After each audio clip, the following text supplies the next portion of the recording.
Back serial lovers.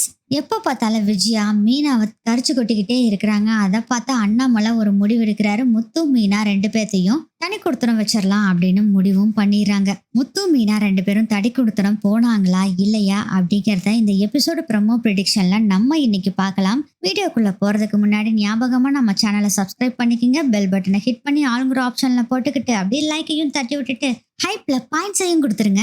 Manoj மீனாவோட ஐடியானாலதான் கிருஷ கூட்டிட்டு போய் காப்பாத்தினாங்க. அதுவும் கூட நினைச்சு பார்க்கலாம். அதுக்கு ஒரு தேங்க்ஸ் சொல்லனாலும் பரவாயில்ல, பட் கோவப்படாமனாச்சு இருந்திருக்கலாம் இந்த விஜயா. ஆனா விஜயா பயங்கரமா கோவப்படுறாங்க. எல்லாமே இந்த மீனானாலதான். அவளை அவங்க அம்மா வீட்டுக்கு அனுப்பிச்சோம்னா தான் நமக்கு சரியா வரும் அப்படின்னு அவங்க ஒரு பக்கம் புலம்பிட்டு இருக்கோம். நம்ம அண்ணாமலை புடிச்சு திட்டுறாங்க. வந்தா மருமகளை எப்ப பார்த்தாலும் இப்படியே சொல்லிட்டு இருக்காதா, அவ போக மாட்டா, கஷ்டங்கிறது எல்லா வீட்லயும் இருந்துட்டு தான் இருக்கு, அவங்க தகுந்த மாதிரி இருக்கும், நீ பேசாம இரு அப்படின்னு சொல்லி புடிச்சு திட்டிடுறாரு. பேசாம இருந்துக்கிறாங்க விஜயா. இருந்தாலும் நம்ம மீனாக்கு மனசு கஷ்டமா இருக்கு, ரொம்ப ஃபீல் பண்ணிக்கிட்டு இருக்காங்க. இதே சமயத்துல நைட் ஆயிருது. ரூம்ல உட்காந்து மீனா ரொம்ப கவலைப்பட்டுட்டு இருக்காங்க. முத்து அப்பதான் சவாரிலாம் முடிச்சுட்டு வீட்டுக்கு வர்றாரு. மீனா ஹாலில் சரி கிச்சன்ல இருப்பா அப்படின்னு சொல்லிட்டு கிச்சன்ல போய் பார்த்தா கிச்சன்லயும் மீனா இல்ல. அண்ணாமலை உட்காந்துருக்காரு. என்னடா பூனைக்குட்டி மாதிரி தேடிட்டு இருக்க, என்னது அப்படின்னு கேக்குறாரு. அண்ணாமலை இல்லப்பா மீனாவை காணோம் அதான் பார்த்தேன் அப்படிங்கவும், டே அவ ரூம்ல இருக்காடா என்னன்னு போய் பாரு அப்படின்னு சொல்றாங்க. சரிப்பா அப்படின்னு முத்து போறாரு. அப்ப அண்ணாமலை சொல்றாரு, நாள் பூரா மீனா வேலை செஞ்சுட்டு வருது, இதுல வேற இன்னைக்கு இந்த லூசு பையன் மனோஜ் பண்ண வேலைனால இன்னும் வேலையாயிருச்சு, மீனாக்கு ரொம்ப டயர்டா இருப்பாப்பா, நீ போய் கொஞ்சம் ஏதாச்சும் வெந்நீர் வேணுமா என்னன்னு வச்சு கேட்டு கொடு அப்படின்னு சொல்றாங்க. சரிப்பா நானும் பாத்துக்கிறேன் அப்படின்னு சொல்லிட்டு முத்து உள்ள போறாரு. முத்து ஒரு நிமிஷம் அப்படிங்கிறாரு அண்ணாமலை. ஏப்பா நீயும் வேலை செஞ்சுதான்டா வந்திருக்க, இருந்தாலும் புரிஞ்சுதுப்பா, நான் இந்த போய் தப்பா நினைப்பேனா, மீனா என்னை விட அதிகமா உழைக்கிறாப்பா, அவளுக்கு ரொம்ப அலைச்சல் அதிகம்ப்பா, வீட்லயும் வேலை செய்யறா, நான் அப்படி இல்லையே வெறும் கார் மட்டும் ஓட்டிட்டு வர்றேன். மீனா அப்படி இல்ல, வீட்லயும் எல்லாத்துக்கும் சமையல் பண்ணி வேணுங்கிறதெல்லாம் செஞ்சு கொடுக்குறா, அப்புறம் ஒவ்வொரு பக்கமும் போய் வண்டி ஓட்டி பூவை கொடுத்துட்டு வர்றா, அதுக்கப்புறம் அங்க அபார்ட்மெண்ட்ல இருக்க பூக்கடையிலையும் போய் பாத்துக்கிறா, இது மாதிரி நிறைய வேலை செய்யறாப்பா, என்னை விட அதிகமா மீனா தான்ப்பா வேலை செஞ்சுட்டு இருக்கா, நான் பாத்துக்கிறேன்ப்பா அப்படின்ட்டு உள்ள போறாரு. பார்த்தா மீனா ரொம்ப ஃபீல் பண்ணிட்டு இருக்கிறாங்க. மீனா மீனா அப்படின்னு கூப்பிட்டு தான் உள்ள போறாரு. ஃபீல் பண்ணிட்டு இருக்கிறத பார்த்து, என்னாச்சு ஒரே டயர்டா இருக்கா, அப்பா இப்பதான் சொன்னாரு நீ ரொம்ப டயர்டா இருப்பேன்னு, இரு ஏதாச்சும் வெந்நீர் ஏதாச்சும் எடுத்து கொண்டு வந்து தரேன் இரு அப்படிங்கும். அதெல்லாம் ஒண்ணும் வேண்டாங்க அப்படின்னு மீனா சொல்றாங்க. என்னாச்சு மீனா, ஏன் இப்படி சொல்ற, நான் இதுக்கு ஒரு முடிவு எடுக்கணும்னு நினைச்சிட்டு இருக்கேங்க அப்படின்னு சொல்லவும், எதுக்கு மீனா என்ன முடிவு எடுக்கிற எனக்கு புரியலையே அப்படின்னு கேக்குறாரு முத்து. இல்லைங்க அத்தை சொல்லிக்கிட்டே இருக்காங்க இந்த விஷயத்த பத்தி, அதுவும் ரொம்ப இப்போ வர ரொம்ப மோசமா பேச ஆரம்பிச்சிட்டாங்க, இதவே தான் 24 மணி நேரம் பேசுறாங்க, முதல்ல கூட திட்டுவாங்க எனக்கு ஒன்றும் தெரியாது நான் பாட்டுல விட்டுருவேன், ஆனா இப்போ திட்ட ஆரம்பிச்சிட்டாங்க, அம்மா வீட்டுக்கு போ அம்மா வீட்டுக்கு போன்னு ரொம்ப தொந்தரவு பண்றாங்கங்க. அம்மாவை பத்தி உனக்கு தெரியாதா மீனா, நீ எதுக்கு அதை போய் பெருசு பண்ணிட்டு இருக்க, இல்லைங்க இதுக்கு ஒரு ஏதாச்சும் ஒரு முடிவு எடுத்தே ஆகணும் அப்படின்னு மீனா சொல்றாங்க.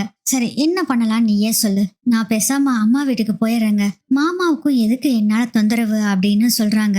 என்ன மீனா நீ பைத்தியம் மாதிரி பேசிட்டு இருக்க, என்ன அப்பாவை எல்லாத்தையும் விட்டுட்டு நீ பாட்டுல போறேங்கிற, நீ முதல்ல ஒன்னால என்னை விட்டுட்டு இருக்க முடியுமா அப்படின்னு சொல்லவும் மீனா முத்து அப்படியே கட்டி பிடிச்சிட்டு, முடியாதுதான் ஆனா மாமாவுக்காக செஞ்சுதானே ஆகணும், மீனா இதெல்லாம் காலையில பேசிக்கலாம், பேசாம நீ படுத்துங்க அப்புறம் பார்க்கலாம் அப்படின்னு முத்து ஆறுதல் சொல்றாங்க. ஆனா அதை விடுற மாதிரியே இல்ல மீனா. என்ன பண்றாங்கன்னா, நான் படுத்து தூங்குறப்ப, அதாவது முத்து படுத்து தூங்கிட்டு இருக்காருல, அப்ப நைட் ஃபுல்லா உட்காந்து யோசனை பண்ணிட்டு இருக்காங்க மீனா. அப்ப யோசனை பண்ணி முடிச்சுட்டு இதுதான் கரெக்டான முடிவு அப்படின்னு சொல்லிட்டு படுத்துறாங்க. காலையில 5 மணி இருக்கும், மீனா எழுந்திருக்கிறாங்க. முத்து நல்லா அசந்து போய் தூங்கிட்டு இருக்காங்க. அப்ப என்ன பண்றாங்கன்னா மீனா, அங்க ஒரு சூட்கேஸ் இருக்கு, அவங்களோட சூட்கேஸ் தான், அதை எடுத்து மீனாவோட துணி எல்லாத்தையும் எடுத்து வைக்கிறாங்க. அப்ப முத்துக்கிட்ட போய் உட்காடுறாங்க. உங்களை விட்டு எனக்கு போகிறதுக்கு கொஞ்சம் கூட விருப்பமே இல்லைங்க, 100 வருஷத்துக்கு உங்க கூட வாழணும்னு தான் ஆசை, ஆனா சூழ்நிலை சந்தர்ப்பம், நீங்க மாமா விட்டுட்டு வர முடியாது, நானும் உங்களை வர சொல்லவும் மாட்டேன், மாமா நல்லா இருக்கணுங்க அதுக்காக நான் என்ன வேணாலும் செய்வேன், மாமா நல்லா இருக்கிறதுக்காக நான் பேசாம என்னோட அம்மா வீட்டுக்கே போயிடுறேன் அப்படின்னு சொல்லிட்டு முத்துவோட தலையை அப்படியே லைட்டா கோதி விடுறாங்க. முத்து அப்பயும் நல்லா அசந்து தூங்கிட்டு இருக்காரு. அப்படியே கண்ணு கலங்கிக்கிட்டே மீனா அந்த சூட்கேஸ் எடுத்துட்டு வெளியே வர்றாங்க. அண்ணாமலை ரூம் இன்னும் திறக்கல, அண்ணாமலை தூங்கிட்டு தான் இருக்காரு, விஜயாவும் தூங்கிட்டு தான் இருக்காங்க. அதுக்கப்புறம் நம்ம மீனா அங்கிருந்து கிளம்பி அவங்க அம்மா வீட்டுக்கு போய்கிட்டு இருக்காங்க. அதுக்கப்புறம் அண்ணாமலை எழுந்திரிச்சு வர்றாரு. அவன் மீனா இருக்கிறத அவரு கவனிச்சுக்கவே இல்லை. சரி வாக்கிங் போயிட்டு வந்துடலாம் அப்படின்னு சொல்லிட்டு கீழே இறங்கி போறாங்க. பார்த்தா அங்க தண்ணியும் தொளிக்கல, கோலமும் போடல. என்னடா இது, மீனா காலையில் நேரத்துல எழுந்திரிச்சு கோலம் போட்டுருவா, மீனாச்சு மீனாக்கு அப்படின்னு யோசனை பண்ணிட்டு இருக்காரு. ஏதாச்சும் மீனா டயர்டா இருப்பா, தூங்கிட்டு இருப்பா அப்படின்னு அவரும் அசால்ட்டா எடுத்துக்கிட்டு அங்கிருந்து அண்ணாமலை போயிடுறாரு. அதுக்கப்புறம் வாக்கிங் போயிட்டு வந்துடுறாரு. அண்ணாமலை வந்தும் பாத்தீங்கன்னா பார்த்தா மீனாவா காணோம். என்னடா இது, மீனா இன்னும் தூங்கிட்டு இருக்குதா, செலுப்பலாமா வேண்டாமா அப்படின்னு யோசனை பண்ணிட்டு இருக்கும்போது விஜயா வர்றாங்க. ஏய் மீனா, மீனா காஃபி கொண்டு வா அப்படின்னு சொல்லிட்டு வர்றாங்க. வர்றப்பே பார்த்தா பயங்கர அதிகாரத்தோட தான் வர்றாங்க. மீனாவகிட்ட காஃபி கேட்டுக்கிட்டே வர்றாங்க. ஏ விஜயா, கொஞ்சம் பேசாம இரு, அசதியில மீனா தூங்கிட்டு இருக்கும் போல இருக்கு, வேணா நீ காஃபி போட்டு குடி அப்படின்னு சொல்லவும், என்னங்க சொல்றீங்க, இவ்வளோ நேரம் ஆச்சு, ஒரு பொம்பளை புள்ள இவ்வளோ நேரம் தூங்குறதா, அதுவும் வீட்டு மருமகளா இருந்துகிட்டு இவ்வளோ நேரம் தூங்குறதான்னு ஓவரா சொல்லிக்கிட்டு இருக்காங்க. பொம்பளை புள்ளையாவது மருமகளாவது அவளும் ஒரு உயிர் தானே, அவளுக்குன்னு வேலை இருக்கு, அதுல அவளுக்கு எவ்வளவு கஷ்டங்கள் இருக்கு, விடு, ஒரு நாளைக்கு தூங்குனா தூங்கிட்டு போறா, நீ போய் காஃபி போட்டுட்டு வா. அதெல்லாம் முடியாதுங்க, அவளை வந்து போட சொல்லுங்க அப்படின்னு ஓவர் அதிகாரம் பண்ணிட்டு இருக்கிறாங்க. இவங்க சத்தம் போடுறது நம்ம முத்து காதுக்கே விழுகுது. அப்பதான் முத்து முழிக்கிறாரு. என்ன சத்தம் அப்படின்னு சொல்லிட்டு கதவை திறந்துட்டு வர்றாரு. இந்தா வந்துட்டா உங்க அருமை பையன், அவங்கிட்டே கேளுங்க அப்படின்னு விஜயா சொல்றாங்க. அப்படி கண்ணை தொடச்சுக்கிட்டே வர்றாரு. என்னப்பாச்சு, ஐயோ மணி என்ன இவ்வளவு நேரம் ஆயிடுச்சு, இவ்வளவு நேரம் தூங்கிட்டேனா அப்படிங்கவும், டே பரவாயில்ல விடுறா அப்படின்னு அண்ணாமலை சொல்லும் போதே, என்னடா பரவாயில்ல, உன் பொண்டாட்டி பாட்டுல இவ்வளவு நேரம் தூங்கிட்டு இருந்தா வீட்டுல வேலையெல்லாம் செய்யறது யாரு, இங்க பாரு, உங்க அப்பாக்கு காஃபி கொடுக்கல, எனக்கு காஃபி கொடுக்கல, என்ன பண்ணிட்டு இருக்கா அப்படின்னு திட்டுறாரு.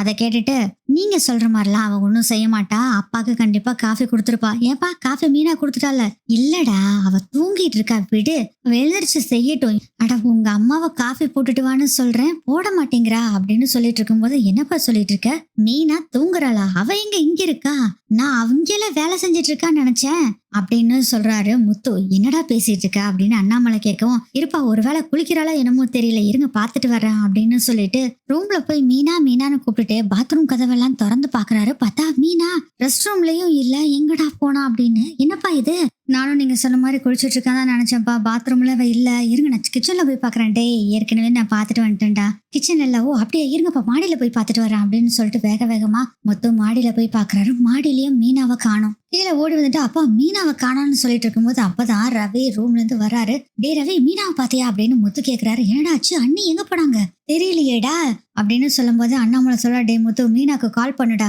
பண்றப்பா, அதை மறந்துட்டேன் பாருங்க அப்படின்னு உடனே கால் பண்றாங்க. கால் பண்ணும்போது சொல்லிட்டே தான் பண்றாரு. ஒருவேளை யாராச்சும் அர்ஜென்டா பூ கொடுக்க கூப்பிட்டுருப்பாங்க, அதுக்கு போனாலும் போயிருப்பா அப்படின்னு சொல்லிட்டு தான் போன் பண்றாங்க. ஆனா போனை அட்டனே பண்ணல மீனா. போனை அட்டன் பண்ணணும்னு செம்ம டென்ஷன் ஆகுறாரு முத்து.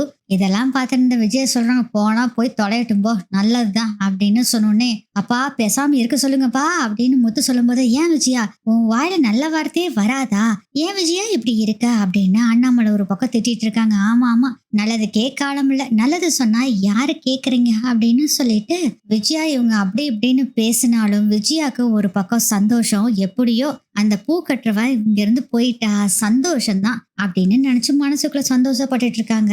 மீனாக்கு கால் பண்ணிக்கிட்டே இருக்காங்க, போன் அட்டன் பண்ண மாட்டேங்கிறாங்க. என்ன இது அப்படின்னு தெரியல, சரி நான் போய் தேடிட்டு வரேன் அப்படின்னு சொல்லவும் அண்ணாமலை சொல்றாரு, டேய் நானும் வரேன்டா அப்படின்னு சொல்றாரு. அப்பா நீங்களாம் வேண்டாம்ப்பா, நான் பாக்குறேன், டே ரவி வாடா அப்படின்னு சொல்லிட்டு போகும்போதே மீனாவோட அம்மா கால் பண்றாங்க. டேய் மீனாவோட அம்மா தான்டா கால் பண்றாங்க அப்படின்னு அண்ணாமலை சொல்றாரு. என்ன அத்தை கால் பண்றாங்களா, எடுத்து பேசுங்கப்பா அப்படின்னு சொல்லவும் போனை அட்டன் பண்ணி, அம்மா என்னம்மா ஆச்சு அப்படின்னு கேக்குறாரு. அண்ணா என்னன்னு, மீனா பெட்டியும் கையுமா வந்திருக்காங்க அண்ணன், எனக்கு ஒண்ணுமே புரியல, எது கேட்டாலும் ஒண்ணுமே சொல்ல மாட்டேங்கிறான், என்னது அப்படின்னு சொன்னோடனே உட்காந்து போன் பேசிட்டு இருந்த அண்ணாமலை டப்புன்னு எழுந்திரிச்சிடுறாரு. என்னது, பெட்டிங்கையோட உங்க வீட்டுக்கு வந்திருக்காளா மீனா அப்படின்னு சொல்றாரு அண்ணாமலை. இதை கேட்டோடனேவே விஜயாக்கு ஆஹா சூப்பர் போ, பூ கட்டுறலோட தொந்தரவு இனி நமக்கு இல்லை அப்படின்னு ரொம்ப சந்தோஷப்பட்டுட்டு இருக்காங்க. இதை கேட்டு பயங்கர ஷாக் ஆடுறாரு முத்து. அப்ப போனை கொடுங்கப்பா அப்படின்னு சொல்லி, அத்தை என்னத்த பண்ணிட்டு இருக்கா இவ, எதுக்கு பெட்டியும் கையுமா அங்க வந்தா அப்படின்னு கேட்கும். எனக்கும் ஒன்னும் புரியல மாப்பிள்ள, பெட்டி எடுத்துட்டு வந்து உள்ளுக்குள்ள வச்சு ரூம்ல போய் கதவை சாத்திக்கிட்டா மாப்பிள்ள, எனக்கு கையும் ஓடல காலும் ஓடல, அதனாலதான் உங்களுக்கு கால் பண்ணேன், ஏதாச்சும் சண்டை போட்டு வந்துட்டாளா அப்படிங்க. ஐயோ அதெல்லாம் இல்ல அத்தை. சரி மீனாட்ட ஃபோன் கொடுங்க அப்படிங்க. அவன் எங்க ரூமு கதவை சாத்தி உட்காந்துட்டா மாப்பிள அப்படிங்கவும். சரி நாங்க வரோம் வைங்க போனா அப்படின்னு சொல்லிட்டு போனை கட் பண்ணிட்டு, பா என்னப்பா மீனா எதுக்கு அங்க போனா அப்படின்னு சொல்லவும் அண்ணாமலை சொல்றாரு, ஏ விஜயா என்ன அவ்வளவுதாச்சும் திட்டினியா நாங்கெல்லாம் இல்லாதப்போ அப்படின்னு சொல்லவும், ஆமா உங்க மருமகளை திட்டி ஓஞ்சிட்டாங்கனாலும் அவளுக்கே அறிய வந்து நீங்க நல்லா இருக்கணுங்கிறதுக்காக அந்த வீட்டுக்கு போயிட்டா அப்படின்னு சொல்லும் போதே முத்துக்கு அப்பதான் ஞாபகமே வருது. அப்பா கரெக்டுப்பா, நேத்து நைட்டு உட்காந்து கவலைப்பட்டுட்டு இருந்தா, இதுவே பேசிக்கிட்டே இருந்தா அத்தை சும்மா திட்டிக்கிட்டு இருக்காங்க, மாமாவோட நல்லதுக்கு தானே இதெல்லாம் சொல்றாங்கன்னு அப்படின்னு பேசிட்டு இருந்தாப்பா. ஓ இதை வச்சு வீட்டுக்கு போயிட்டா அப்படிங்கறத புரிஞ்சுக்கிறாரு முத்து. சரிப்பா நான் போய் என்னன்னு பேசிட்டு வர்றேன் அப்படின்னு சொல்லவும், வேண்டாம்டா நானும் வரேன் அப்படின்னு அண்ணாமலை சொல்றாரு. அதுக்கப்புறம் முத்து அண்ணாமலை 2 பேரும் போறாங்க. அப்பவே பாத்தீங்கன்னா விஜயா சொல்றாங்க, இங்க பாரு பேசி கீசி அவளை வீட்டுக்கு கீட்டு கூப்பிட்டு வந்துடாதீங்க விஜயா, இந்த அம்மா சொல்றதெல்லாம் நம்பிக்கிட்டு நீயும் ஓவரா ஆடிட்டு இருக்காத விஜயா, நீ ரொம்ப தப்பு பண்ணிட்டு இருக்க, நான் அவ்வளவுதான் சொல்லுவேன், பேசாம இருந்துக்கோ, மீனா இந்த வீட்டுக்கு தான் வருவா, அதுக்கு மேல நீ எதுவும் பேசக்கூடாது அப்படின்னு சொல்லிட்டு கோவமா அங்க இருந்து போயிடுறாங்க. இவரு வேற ஏதாச்சும் ஒண்ணு பேசி இந்த மீனாவை கூட்டிட்டு வந்துருவாரோ என்னமோ அப்படின்னு டென்ஷன்ல இருக்கிறாங்க விஜயாவும். அடுத்தது நேரா முத்து அண்ணாமலை 2 பேரும் மீனாவோட அம்மா வீட்டுக்கு போறாங்க. மீனா கதவை சாத்தி உட்காந்துருக்கிறத பார்த்துட்டு கதவை தட்டிக்கிட்டே இருக்காங்க. மீனாவோட அம்மா கூடவே சத்யாவும் கதவை தட்டிட்டு இருக்காங்க. அக்கா என்னன்னு சொன்னாதானக்கா தெரியும், நீ பாட்டுல ஒண்ணுமே பேசாம கதவை சாத்தி உட்காந்துருந்தா என்னக்கா அது, கதவை திறக்கா அப்படின்னு ஒரு பக்கம் சத்யா ஒரு பக்கம் புலம்பிக்கிட்டு இருக்காரு. கரெக்டா அங்க முத்துவும் அண்ணாமலையும் வந்துடுறாங்க. சத்யா தள்ளுடா அத்தை தள்ளுங்க அப்படின்னு சொல்லிட்டு, ஏ மீனா எதுக்கு மீனா இப்ப இந்த வேலையெல்லாம் பண்ணிட்டு இருக்கிற, கொஞ்ச நாச்சும் உனக்கு அறிவு இருக்கா அப்படின்னு திட்டுறாங்க. எதுக்கு நம்ம வீட்டுல இருந்து இங்க வந்த அப்படின்னு பயங்கரமா திட்டாரு முத்துவும். ஒண்ணுமே பேசல மீனா. அப்பதான் அண்ணாமலை சொல்றாரு, மீனா என்ன உன்னோட அப்பா ஸ்தானத்துல வச்சு பாக்குறேன்னா நீ முதல்ல கதவை திறந்துட்டு வெளியே வா அப்படின்னு சொன்னோன்னே பாத்தீங்கன்னா ஒரு அடுத்த செகண்டே மீனா கதை திறந்துட்டு வந்துடுறாங்க. முத்து அப்படி ரொம்ப சந்தோஷமாயிராரு. அப்பா உன் மேலதான்ப்பா ரொம்ப மரியாதை வச்சிருக்கா, நம்மளெல்லாம் கண்டுக்கவே மாட்டேங்கிறா பாரு, பேசாம இருடா அப்படின்னு சொல்லிட்டு, என்னமா மீனா இப்படி பண்ணிட்ட, மாமா இல்ல மாமா அத்தா இத பத்தியே பேசிட்டு இருக்காங்க, இப்போ என்னோட மனசுக்குள்ள என்ன வந்துருச்சுன்னா நான் அங்க இருந்தேன்னா மாமா உங்களுக்கு ஏதாச்சும் ஆயிருமோன்னு எனக்கு பயமா இருக்கு மாமா, அதனால எதுக்கு வம்பு, நான் அதனாலதான் அம்மா வீட்டுக்கு அதனாலதான் வந்துட்டேன் அப்படின்னு சொல்றாங்க. என்ன மீனா நீ அவங்க சொன்னதவே கேட்டுட்டு இருக்க, அவங்க சொன்னது முதல்ல உண்மையான உனக்கு தெரியுமா, அது தெரியாம நீ பாட்டுல இப்படி பேசிட்டு இருக்க அப்படின்னு முத்து ஒரு பக்கம் திட்டுறாரு. அண்ணாமலையும் பயங்கரமா திட்டுறாரு. பாருமா நான் உன்னோட அப்பா ஸ்தானத்துல இருக்கேன்னு நினைச்சேன்னா நீ முதல்ல வீட்டுக்கு கிளம்பி வா அப்படின்னு சொல்லவும், மாமா அதனாலதான் மாமா நான் அங்கிருந்து கிளம்பி வந்தேன், இல்ல மாமா நான் வரமாட்டேன் அப்படின்னு சொல்றாங்க. முத்துவும் சரி அண்ணாமலையும் சரி 2 பேருமே கடுப்பாகிறாங்க. இப்ப என்னதான் மீனா சொல்ற, இங்க பாருங்க நான் சொல்றது ஒன்னேதான், நான் வர முடியாது அப்படின்னு சொல்லிடுறாங்க மீனாவும். முத்து அப்ப நான் ஒண்ணு சொல்றேன் அதை செய்யடா அப்படின்னு அண்ணாமலை சொல்றாரு. என்னப்பா செய்ய சொல்றீங்க, இவ இப்படி பண்ணிட்டு இருக்காளேப்பா அப்படின்னு சொல்லவும், ஆமாண்டா நம்ம சொன்ன பேச்சு மீனா இப்ப கேட்கறதும் இல்ல, குடிவாதம் புடிச்சிட்டு இருக்கா, அதனால நான் ஒரு முடிவு எடுத்திருக்கேன்டா முத்து, நீ அதுக்கு ஒத்து வருவேன்னு நம்பிக்கையோடு தான் இதை சொல்ல போறேன். அப்பா நீ என்ன சொன்னாலும் சரிப்பா நான் கேட்பேன்ப்பா, இது கூட உனக்கு தெரியாதா, நீ அப்படி என்னதான்ப்பா சொல்ல போற, இங்க பாருடா முத்து மீனா நம்ம வீட்டுக்கு வர மாட்டேங்கிறா. ஆமாப்பா பெரிய தலைவலி உண்டாக்கிட்டு இருக்க, நம்ம சொன்னா கேட்கவே மாட்டேங்கிறா, இப்ப கொஞ்சம் ஓவரா பண்ணிட்டு இருக்கிறாப்பா, நம்ம சொன்ன வச்சு இப்ப கேட்கறது இல்ல, அவ சொல்றத மட்டும் கேட்கணும்னு நினைக்கிறாள், நம்ம சொல்றதும் கேட்கணும்ல, டே போதுண்டா நிறுத்துடா. இங்க பாருடா முத்து இனி வந்து மீனா நம்ம வீட்டுக்கு வா வான்னா சொல்லிட்டு இருக்க முடியாது, அதனால நான் ஒரு ஐடியாவை சொல்றேன் நீ கேளு. என்னப்பா சொல்ற, பேசாம நீ தனி கொடுத்துரும் போயிரு. அப்பா என்னப்பா பேசிட்டு இருக்கா, அதை மட்டும் நான் செய்யவே மாட்டேன்ப்பா அப்படின்னு சொல்லி செம்ம கோவம் வருது. எல்லாம் இவனாலதான் அப்படின்னு மீனாவை அடிக்க கை வாங்கிட்டு போறாரு. அண்ணாமலைக்கு செம்ம கோவம் வந்துருது. என்னடா பொம்பளை பிள்ளை கையை ஓங்கிட்டு இருக்க அப்படின்னு பிடிச்சிட்டாரு. இல்லப்பா இவனாலதான்ப்பா இத்தனை பிரச்சனை, நான் சொல்றத கேட்கவே மாட்டேங்கிறா, நானும் அத்தனை தடவை படிச்சு நான் இதை சொன்னேன்ப்பா கேட்கவே மாட்டேன்ட்டாப்பா. சரி விடு முத்து, மீனா சொல்லிட்டே இருக்கு கேட்க மாட்டேங்குது, அதனால நீ தான் அட்ஜஸ்ட் பண்ணி போகணும், மீனாக்கு பிடிச்ச மாதிரி நீ மாறிக்கோ, நீ தனி கொடுத்தன போ. இல்லப்பா முடியாதுப்பா, ஒன்ன விட்டுட்டு என்னால போக முடியாது அப்படின்னு சொல்றாரு. முத்து உங்ககிட்ட கொஞ்சம் தனியா பேசணும் வான்னு சொல்லி அண்ணாமலை ஒரு ரூம்ல தனியா கூட்டிட்டு போய் பேசுறாரு முத்துக்கிட்ட. சில பல விஷயங்களை முத்துக்கிட்ட அண்ணாமலை சொல்றாரு. முத்துவும் ஃபர்ஸ்ட் என்னப்பா இது அப்படிங்கிற மாதிரி அவரும் வேண்டாங்கிற மாதிரி தான் சொல்லிட்டு இருக்காரு. இருந்தாலும் அண்ணாமலை சொல்றத கேட்டுட்டு சரிப்பா நீ சொல்ற மாதிரியே செஞ்சிடறேன் அப்படின்னு சொல்லிடுறாரு முத்துவும். அதுக்கப்புறம் வெளியே வந்த முத்து அத்த நல்ல ஒரு வீடு இருந்தா பாருங்க, நானும் மீனாவும் தனி கொடுத்துறோம் போலான்னு முடிவு பண்ணிட்டோம் அப்படின்னு சொன்னோன்னே மீனா சொல்றாங்க, என்னங்க இப்படி பேசிட்டு இருக்கீங்க? உங்களை குடும்பத்துல இருந்து நான் தான் பிரிச்சு கூட்டிட்டு வந்தேன்னு எல்லாரும் என்ன பேசுறதுக்கா அப்படின்னு சொல்லவும் அண்ணாமலை சொல்றாரு, அம்மா ஒருத்தரும் பேச மாட்டாங்க, மீறி பேசினாங்கன்னா அதை நான் பாத்துக்கிறேன், உனக்கு என்னம்மா அப்படின்னு சொல்றாரா. சரின்னு மீனாவும் வேண்டா வெறுப்பாதான் ஓகே சொல்றாங்க. அதுக்கப்புறம் அண்ணாமலை முத்து 2 பேரும் நேரா வீட்டுக்கு வர்றாங்க. முத்துவும் அண்ணாமலை 2 பேரும் வீட்டுக்கு வர்றத பார்த்தா விஜயா ஒரே ஆச்சரியமா பாக்குறாங்க. அந்த பூக்கட்டுறவ வரலையா அப்படின்னு கேக்குறாங்க. அவ வரல, உனக்கு சந்தோஷம் தானே இப்போ அப்படின்னு சொல்றாரு அண்ணாமலை. அப்பா ஒரு தொல்லை ஒழிஞ்சுது அப்படின்னு சொல்லி ரொம்ப சந்தோஷப்படுறாங்க விஜயா. அதுக்கப்புறம் தான் விஜயாவை கூட்டிட்டு போய் டீட்டெயிலா சொல்றாரு, நீ இனிமேல் ரொம்ப சந்தோஷப்படலாம் விஜயா, இனிமேல் சண்டை போடுறதுக்கு உனக்கு ஆளே யாருமே இருக்க மாட்டாங்க விஜயா அப்படின்னு சொல்லவும் எனக்கு என்னங்க புரியல அப்படின்னு சொல்லவும், ஆமா ஒன்னே நீ முத்துவ ஏதாச்சும் கரிச்சு கொட்டிட்டே இருப்ப, சண்டை போட்டுட்டே இருப்ப, இல்லைன்னா மீனாவை திட்டிக்கிட்டே இருப்ப, இது 2ல ஏதாச்சும் ஒன்னதான் செய்வ. இப்ப அதுக்கெல்லாம் உனக்கு டைமே இருக்காது. என்னங்க சொல்றீங்க? ஆமா, முத்து மீனா 2 பேரும் தனி கொடுத்தனும் வைக்கலான்னு நான் முடிவு பண்ணிட்டேன் அப்படின்னு அண்ணாமலை சொன்னோன்னே ஃபர்ஸ்ட் சந்தோஷமா இருந்த விஜயா முத்துவும் தனி கொடுத்தனும் போறாரு அப்படின்னு நினைச்சோன்னே ரொம்ப ஃபீல் பண்ண ஆரம்பிச்சிடுறாங்க. என்னது, முத்துவும் அந்த பூக்கட்டுறவளும் தனி கொடுத்தனும் போறாங்களா அப்படின்னு கேக்குறாங்க விஜயா. ஆமா விஜயா, 2 பேரும் தனி கொடுத்தனம் தான் போறாங்க. இப்போ உனக்கு சந்தோஷம் தானே அப்படின்னு சொன்னோன்னே அப்படியே முத்துவை பாக்குறாருங்க விஜயா. முத்துவும் அப்படியே விஜயாவை பார்த்து அப்படியே ஏக்கமா பாத்துக்கிட்டு இருக்காங்க. என்ன இருந்தாலும் அதை வெளியே காமிச்சுக்க மாட்டாங்களே நம்ம விஜயா. போனா போட்டும், ரொம்ப நல்லதுதான் அப்படின்னு விஜயாவும் சொல்றாங்க. அதான பார்த்தேன், என்னடா இது வேண்டான்னு சொல்லிடுவியோன்னு நினைச்சேன் அப்படின்னு சொல்ற போது, அப்பா விடுங்கப்பா, இது தெரிஞ்சது தானே அப்படின்னு முத்துவும் சொல்றாரு. சரி சரி முத்து, உனக்கு நல்ல வீடா நானே பார்த்து தரேன்டா, நான் பரசுகிட்ட சொல்லி நல்ல வீடா உனக்கு பார்த்து தர்றேன் அப்படின்னு சொல்றாங்க.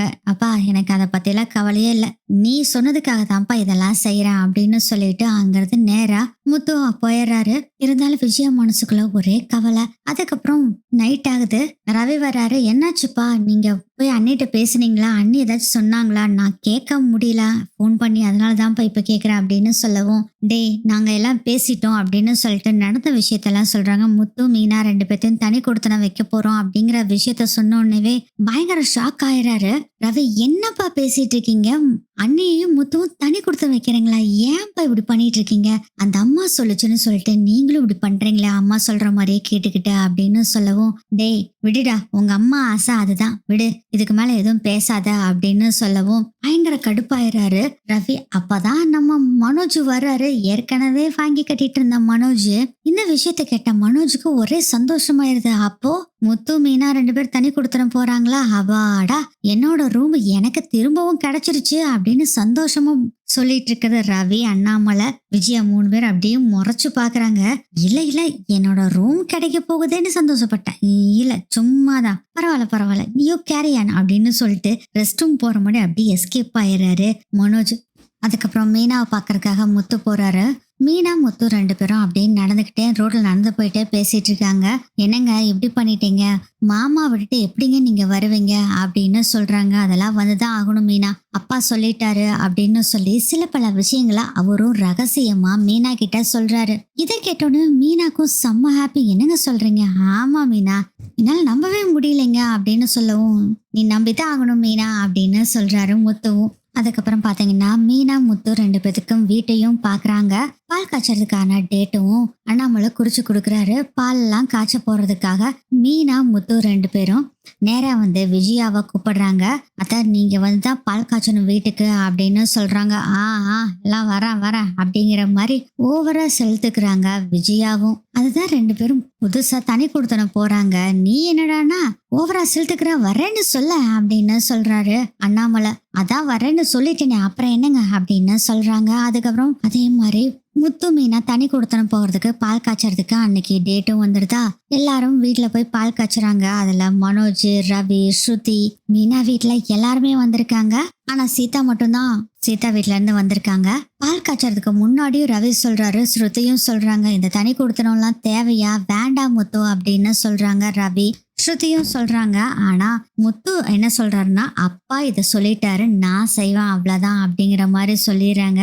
சே, என்னடா இது, எது சொன்னாலும் இவன் கேட்க மாட்டேங்கிறானே அப்படின்னு கடுப்புல தான் இருக்காங்க ரவி. அதுக்கப்புறம் விஜயா பால் காய்ச்சறாங்க. எல்லாருமே செம்ம ஹாப்பி.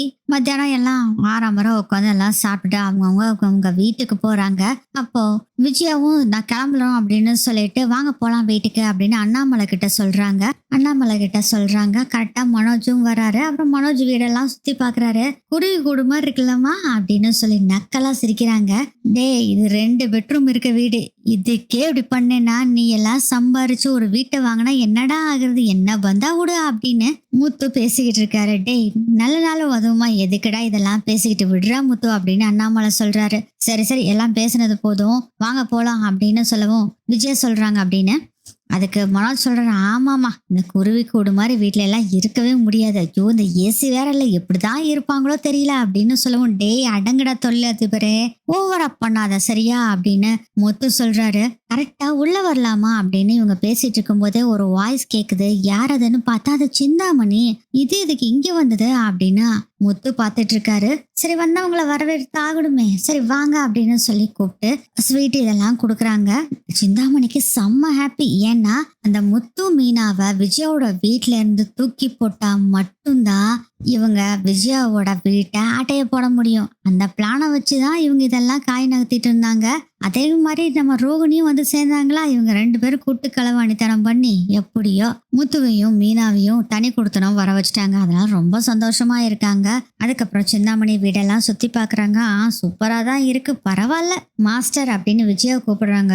சொல்லுங்க சிந்தாமணி, உங்க தகுதிக்கு இது இல்லைனாலும் இவங்க தகுதிக்கு இது ஓகே தான் மாஸ்டர் இந்த வீடு அப்படின்னு சொல்லவும், அது நீ சொல்றது கரெக்டு தான் அப்படின்னு நக்கலா ஒரு சிரிப்பு சிரிக்கிறாங்க. விஜயாவும் இதை பார்த்து கோபம் வந்துடுது மீனாவுக்கு. நாங்களும் இன்னும் பெரிய ஆளாவும் இன்னும் பெரிய பெரிய சொந்த வீடெல்லாம் கட்டுவோம், அதை நீங்க பார்க்க தான் போறீங்க அப்படின்னு சொல்லவும், அதையும் பார்க்கலாம் அப்படின்னு விஜயாவும் நக்கலா பேசிக்கிட்டு இருக்காங்க. சரி மாஸ்டர், நான் கிளம்புறேன் அப்படின்னு சிந்தாமணி அங்கிருந்து போயிடுறாங்க. போன பின்னாடி இந்த விஷயத்த நேரா ரோகிணி கிட்ட போய் தான் சொல்றாங்க. இதை கேட்ட ரோகிணிக்கும் செம்ம ஹாப்பி. சூப்பர் ஆன்ட்டி, சான்ஸே இல்ல, இவங்க 2 பேர்த்தையும் எப்படியாச்சும் துரத்தணும்னு நினைச்சேன். அதே மாதிரி அவங்களும் கிளம்பிட்டாங்க. இப்ப ரொம்ப சந்தோஷமா இருக்கு ஆன்ட்டி. நான் மனோஜ் கூட இனி வாழ்றதுக்கு எந்த ஒரு தடங்களுமே இருக்காது. முத்து மீனா இல்லைனாவே ஒரு பெரிய பிரச்சனை நமக்கு தீர்ந்த மாதிரி அப்படின்னு சொல்லிட்டு இருக்காங்க. மனசுக்குள்ள நினைச்சிட்டு இருக்காங்க சிந்தாமணி. ஆமாடி, எனக்கும் ஒரு பெரிய பிரச்சனை தீர்ந்தது. இனி உன்னோட உதவி எனக்கு தேவையில்லைன்னு நினைக்கிறேன். பார்க்கலாம், எதுக்கும் இவ நம்ம வீட்டிலே இருக்கட்டும், அதுக்கப்புறம் யோசனை பண்ணிக்கலாம் அப்படின்னு முடிவு பண்ணிடுறாரு சிந்தாமணியும். அடுத்தது முத்துவோட வீட்டை காமிக்கிறாங்க. விஜயா சரிங்க கிளம்பலாம் வாங்க அப்படின்னு சொல்றாங்க. மனோஜ் ஆமா கிளம்பலாமா அப்படின்னு சொல்லி எல்லாம் கிளம்பி போறாங்க. அப்பயும் அண்ணாமலா சேர்ல உட்காந்துட்டே இருக்காங்க. என்னங்க நீங்க பாட்டுல உட்காந்துட்டு இருக்கீங்க, வாங்க போலாம் அப்படின்னு சொல்றாங்க. விஜயா எங்க வர சொல்ற அப்படின்னு கேக்குறாரு அண்ணாமலை. என்னங்க பேசிட்டு இருக்கீங்க, நம்ம வீட்டுக்கு தாங்க. நம்ம வீடா? எது நம்ம வீடு? இதுதான் இனி என் வீடு அப்படின்னு சொன்னோன்னு திருத்துன்னு முழிக்கிறாங்க. பயங்கர ஷாக் ஆகுறாங்க. உங்களுக்காக தாங்க நான் இந்த பூ கட்டுறவளவே வீட்டை விட்டே போ சொன்னேன். கடைசியில நீங்க இப்படி சொன்னா எப்படிங்க? இங்க பாரு, மீனா நம்ம வீட்டு மருமக, அவளை அவன் அம்மா வீட்டுக்கு போக சொன்னா நான் சும்மா இருப்பேனா? அதனாலதான் முத்துக்கிட்ட சொல்லி தனி வீடு பாரு, நம்ம 3 பேர் மட்டும் தனியா போயிடலான்னு ஏற்கனவே சொல்லிட்டேன் அப்படின்னு சொல்லும் போது இதை கேட்ட ரவி, நீங்க எல்லாரும் இல்லாத வீட்டுல நான் எதுக்கு அங்க இருக்கணும், நானும் இங்கேயே வந்துடுறேன் அப்படின்னு அவரும் சொல்றாரு. இதெல்லாம் கேட்டுட்டு இருந்த ஸ்ருதி சொல்றாங்க, டேய் இன்னைக்கு தானே நீ ஒரு கரெக்டான முடிவு எடுத்திருக்க, சூப்பர்டா அப்படின்னு பாராட்டுறாங்க ரவிய. என்னடா எல்லாம் நினைச்சுக்கிட்டு இருக்கீங்க அப்படின்னு செம்ம கோவமா பேசிக்கிட்டு இருக்காங்க.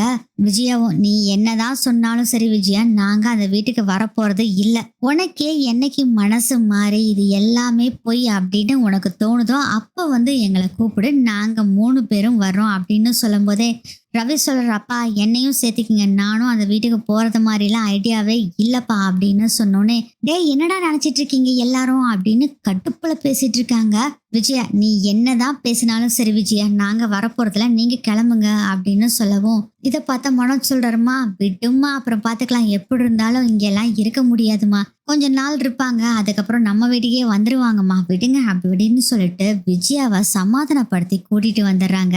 விஜயாவும் முடியவே முடியாதுன்னு சொல்லாங்க. ஆனா மனோஜ் எப்படியோ சமாதானப்படுத்தி வீட்டுக்கு கூட்டிட்டு வந்துடுறாரு. வீட்டுக்கு வந்து சொல்றாங்க, ஃபர்ஸ்ட் அந்த முத்து மீனை தனியா போனாங்களா அதே சந்தோஷம்தாம்மா, அப்பாவை எப்படியாச்சும் பேசி நம்ம கூட்டிட்டு வந்துடலாம், கவலைப்படாத, கொஞ்ச நாள் வெயிட் பண்ணு அப்படின்னு சொல்லவும், டே ரவியும் அவங்க கூட போய் இருக்காண்டா அப்படின்னு சொல்றாங்க. விஜயாம்மா கவலைப்படாதீங்கம்மா, அதான் நான் ஏற்கனவே சொன்னேன்ல, எல்லாம் பாத்துக்கலாம் விடுங்க அப்படின்னு மனோஜ் சொல்றாரு. சரி இருக்கட்டும் அப்படின்னு சொல்லிட்டு அவங்களும் ஒரே சோகமா வீட்டுல உட்காந்துட்டு இருக்காங்க. ஏன்னா அண்ணாமலை மேல ஓவர் பாசம் வச்சிருக்காங்க விஜயா. ஆனா அந்த பாசத்தை வெளியே காட்டிக்கிற ஆளே இல்ல விஜயா. இப்ப என்ன ஆகுதுன்னா, மனோஜுக்கும் விஜயாவுக்கும் அவங்களே சமைக்க வேண்டியதா இருக்கு. வீடு கூட்டுறது, சுத்தம் பண்றது, வீடு துடைக்கிறது, அப்புறம் பொருட்கள் எல்லாம் எடுத்து வைக்கிறது, இது கூடயே சமையலும் பண்ண வேண்டியதா இருக்கு. செம்ம கடுப்பா இருக்காங்க விஜயாவும். அண்ணாமலைக்கு போன் பேசணும் போல இருக்கு. உடனே அண்ணாமலைக்கு கால் பண்றாங்க விஜயா. எங்க ப்ளீஸ்ங்க பேசாம வந்துருங்க அப்படின்னு சொல்றாங்க. அண்ணாமலை கேட்கற மாதிரி இல்ல, நான் முத்து கூடயும் மீனா கூடயும் தான் இருப்பேன், நீ என்ன பண்ணுவியோ பண்ணிக்கோ, நான் வர முடியாது அப்படின்னு சொல்லிடுறாங்க. கடுப்புல போனை கட் பண்ணிடுறாங்க விஜயா. இப்போ முத்து, மீனா, அண்ணாமலை, ரவி எல்லாருமே அந்த வீட்டுல தான், புது வீட்டுல தான் இருக்காங்க. அப்புறம் எல்லாம் சாப்பிட்டுட்டு உட்காந்து பேசிட்டு இருக்கும் போதுதான் முத்து சொல்றாரு, அம்மாவையும் கூட்டிட்டு வந்திருக்கலாம்லப்பா அப்படின்னு சொல்லவும், எது விஜயாவியா அப்படின்னு அண்ணாமலை சொல்றாரு. ஆமாப்பா, பாவம் அவங்க என்ன பண்ணிட்டு இருக்காங்களோ தெரியல அப்படின்னு சொல்லவும், அவதானே சொன்னா மீனா வந்து வீட்டுல இருக்கக்கூடாது, துரத்து விடுன்னு சொன்னால, அதுக்கப்புறம் என்ன பண்ண முடியும், அதனாலதான் இந்த முடிவு எடுத்தேன் அப்படின்னு சொல்லும் போது ரவி கேட்கிறாரு, ஆமா அப்பா இங்க வரேன்னு உங்ககிட்ட எப்ப சொன்னாருடா அப்படின்னு முத்துக்கிட்ட கேட்கும் போது அப்பதான் பிளாஷ்பேக்கை உடைக்கிறாரு. முத்து அண்ணாமலை ரெண்டு பேரும் தனியா ரூம்ல பேச போனாங்களா மீனா வீட்டுல. அப்ப என்ன சொல்லியிருப்பாருனா, அண்ணாமலை டேய் கொஞ்ச நாளைக்கு நம்ம தனி கொடுத்தனும் போலாம், என்னப்பா சொல்ற, போலான்னு சொல்ற, ஆமாண்டா நீயும் மீனா மட்டும் இல்ல, நானும் தான் வரப்போறேன் அவங்க கூட அப்படின்னு சொல்றாங்க. என்னப்பா சொல்லிட்டு இருக்க, நம்ம சொந்த வீட்டை விட்டுட்டு எதுக்குப்பா நீ வாடகை வீட்டுக்கு வந்து இருக்கணும் அப்படின்னு கேட்கும்போது, டே எல்லாம் உங்க அம்மாக்காக தான்டா, உங்க அம்மா ஒரு பேச்சும் கூட கேட்க மாட்டேங்கிறா, புடிச்ச புடிவாதமா இருக்கா, அதனால்தான் நம்ம 3 பேரும் வந்துடலாம், கொஞ்ச நாளைக்கு பாப்பா, விஜயானாலே வேலையெல்லாம் செய்ய முடியாது, அதே மாதிரி என்ன விட்டுட்டும் விஜயா இருக்க முடியாது, என்னப்பா சொல்ற, டே சண்டை போட்டா பாசம் இல்லைன்னு அர்த்தமாயிருமா, என் மேல அவ ரொம்ப பாசம் வச்சிருக்கா, எனக்கு அது நல்லாவே தெரியும்டா, விஜயனால என்னை விட்டுட்டும் இருக்க முடியாது, வேணும்னாலும் பாரு, கொஞ்ச நாள் பொறுத்தோன்னு வச்சுக்க, மீனாவா நீயே வந்து வீட்டுல இருசாமி அப்படின்னு சொல்லி மீனாவா கூப்பிட்டுருவா, அப்புறம் நம்ம வீட்டுக்கே போயிடலாம் அப்படின்னு சொல்லியிருப்பாரு. முத்துக்கிட்ட அண்ணாமலையும் அத சொல்றாங்க. அதுக்கப்புறம் மீனா கிட்ட இந்த விஷயத்த அந்த ரோட்ல நடந்து போயிட்டு இருந்தாங்களா மீனா, முத்து 2 பேரும். அப்போ சில பல விஷயங்களை சொல்லுவார்ல முத்து, அதை பார்த்துட்டு சந்தோஷப்படுவாங்கல்ல மீனா. அது வேற ஒண்ணும் இல்ல, அண்ணாமலை முத்து கிட்ட சொன்னாங்களா அந்த விஷயத்த மீனா கிட்ட சொன்னனாலதான் அவங்களும் ஹாப்பியா இருக்காங்க. இது எல்லாத்தையும் கேட்ட ரவி, வா உங்க ஐடியாவே சூப்பர் ஐடியா, இதை என்னையும் கூட சேர்த்துருக்கலாம்ல அப்படின்னு சொல்லவும், சரி விடுறா அப்படின்னு முத்துவும் சொல்லிடுறாரு. அதுக்கப்புறம் முத்து, மீனா, அண்ணாமலை எல்லாரும் ஹாப்பியா தான் இருக்காங்க. வேலை செய்ய முடியாம ரொம்ப கிறங்கி போயிடுறாங்க விஜயாவும். பார்வதி விஜயாவோட வீட்டுக்கு வர்றாங்க. வா பார்வதி அப்படின்னு விஜயாவும் சொல்றாங்க. என்ன விஜயா அங்க வீட்டுக்கே வர மாட்டேங்கிற, என்ன விஷயம்னு கேட்கறதுக்காக தான் நான் வந்தேன் அப்படின்னு சொல்லவும், அட ஏன் பார்வதி நீ வேற, இந்த முத்து மீனை தனி கொடுத்தனும் போனதும் போனாங்க, ஐயோ சாமி என்னால வேலையே செய்யவே முடியல, பார்வதி எனக்கு ஒரு ஹெல்ப் பண்றியா, சொல்லு விஜயா, என்னால எல்லாம் வேலை செய்ய முடியாது, அதனால ஒரு சமையல்காரன் அம்மாவையும் உன்னை பாரு, அதே மாதிரி வீட்டு வேலை செய்யறதுக்கு ஆளை பாரு அப்படின்னு சொல்லவும், நல்லா இருக்குது நீ சொல்றது, இத்தனை நாள் வடிச்சு கொட்டிட்டு இருந்தா மீனா வீட்டு வேலை எல்லாத்தையும் ஒரு வேலைக்காரி மாதிரி உனக்கு பார்த்துட்டு இருந்திருக்கா, இப்ப அவ போனோடனே இப்போ உன்னால எதுவும் முடியலையோ, நல்லா இருக்கு விஜயா நீ சொல்றது, அட ஏன் பார்வதி நீ வேற, முதல்ல ஆளப்பாரு அப்படின்னு சொல்றாங்க. சரி சரி பாக்குறேன் அப்படின்னு சொல்லிட்டு இருக்கிறப்பே பாத்தீங்கன்னா அண்ணாமலை அப்பதான் வீட்டுக்கு வர்றாங்க. அப்படியே டயர்டா உட்காந்துட்டு இருக்கிறாங்க விஜயா. விஜயாவை பார்த்தோன்னே, என்ன ஒரே டயர்டா இருக்க போல இருக்கு விஜயா அப்படின்னு சொல்லவும், எங்க வந்துட்டீங்களா நம்ம வீட்டுக்கு, வாங்க வாங்க அப்படின்னு சந்தோஷமா கூப்பிடுறாங்க விஜயா. அப்போ அண்ணாமலை சொல்றாரு, இங்க பாரு நான்லாம் இங்க நிரந்தரமா தங்கறதுக்கெல்லாம் ஒண்ணும் வரல, நீ எப்படி இருக்குன்னு பார்த்துட்டு போறதுக்காக தான் வந்தேன் அப்படின்னு சொல்றாரு. என்னங்க இப்படி பேசுனா நல்லாவாங்க இருக்கு, பேசா நம்ம வீட்டுக்கே வந்துருங்க அப்படின்னு சொல்றாங்க. பார்வதியும் சொல்றாங்க, ஆமாண்ண நீங்க விஜயா கூட இருக்கிறதான நல்லது, இங்க பாருங்க விஜயா எவ்வளவு ஓஞ்சு போய் கிடக்குறான்னு, அப்படித்தாம்மா வேணும், மீனாவை இருக்கவே கூடாதுன்னு சொன்னால, அவளுக்கு அப்படிதான் வேணும் அப்படின்னு சொன்னோன்னே, ஏங்க உங்க நல்லதுக்கு தானங்க நான் சொன்னேன் அப்படின்னு விஜயா சொல்லவும், நீ பேசாத விஜயா, நம்ம குடும்பத்தவே ரெண்டா பிரிச்சுட்டியா அப்படின்னு சொல்லி புடிச்சு திட்டிக்கிட்டு இருக்காரு. திட்டிட்டு பாத்தீங்கன்னா கோவம் வந்து அப்பவே அங்கிருந்து கிளம்பி போயிடுறாரு. இதை பார்த்துட்டு பார்வதி சொல்றாங்க, என்ன விஜயா பேசுறது கொஞ்சம் அன்பா பேசினா தானே யாருக்குமே பிடிக்கும், நீ இப்படி பேசுறேன்னு எப்படி விஜயா? அட என்ன பார்வதி இப்படி பேசிட்டு இருக்கிற? அந்த பூ கட்டுறவ வீட்டுல போய் உட்காந்துட்டு இருக்காரு, எனக்கு எவ்வளவு கடுப்பாகுது தெரியுமா? அவ உன் மருமக, உன் மகன், அவங்க வீட்டுல தானே இவர் இருக்காரு, இது எதுக்கு பெருசு பண்றா அப்படின்னு சொல்லும்போது, நான் இப்படி சொல்லிட்டு இருக்கேன், அந்த பூஜை செய்ய வந்த சாமியார் அம்மா சொன்னனால தானே இதெல்லாம் நான் பண்ணிட்டு இருக்கேன், இல்லாட்டி நான் எதுக்கு பண்ண போறேன் அப்படின்னு சொல்றாங்க விஜயா. அப்ப வந்து பார்வதி கேக்குறாங்க, அப்படி என்ன சாமியார் அம்மா, என்கிட்ட அந்த அம்மாவை காமி அப்படின்னு சொல்லவும், அந்த அம்மா எல்லாம் எங்க இருக்காங்கலாம் எனக்கு தெரியாது, எனக்கு சிந்தாமணி தான் அந்த அம்மாவை காமிச்சு கொடுத்தாங்க. அது மட்டும் இல்ல, மனோஜுக்கு கடைக்கு போய் அவனுக்கு நடக்கிற விஷயம், நடந்த விஷயம் எல்லாத்தையும் அக்கு வேற ஆணி வேற சொல்லியிருக்காங்க பார்வதி. அதை வச்சு அவங்க சொல்றது உண்மைன்னு தெரிஞ்சுக்க வேண்டாமா அப்படின்னு சொல்லும்போது, சிந்தாமணி அப்படின்னு சொன்னாங்கல்ல, அதனாலே ஒரு சந்தேகம் வருது பார்வதிக்கு, இதுல ஏதாச்சும் ஒரு உள்குத்து இருக்குமோ அப்படின்னு பார்வதியும் நினைக்க ஆரம்பிச்சிடுறாங்க. சரி நான் கிளம்புறேன் அப்படின்னு சொல்லிட்டு பார்வதியும் அங்கிருந்து கிளம்பிடுறாங்க. என்ன பார்வதி, அவரும் அப்படிதான் திட்டிக்கிட்டே கிளம்புறாரு, நீயும் என்னடான்னா நீ பாட்டுல கிளம்புற, கொஞ்ச நேரம் பேசிட்டுனாச்சு போ அப்படின்னு சொல்லவும், இல்ல எனக்கு கொஞ்சம் வேலை இருக்கு நான் கிளம்புறேன் அப்படின்னு சொல்லிட்டு அங்கிருந்து பார்வதியும் கிளம்பி போயிடுறாங்க.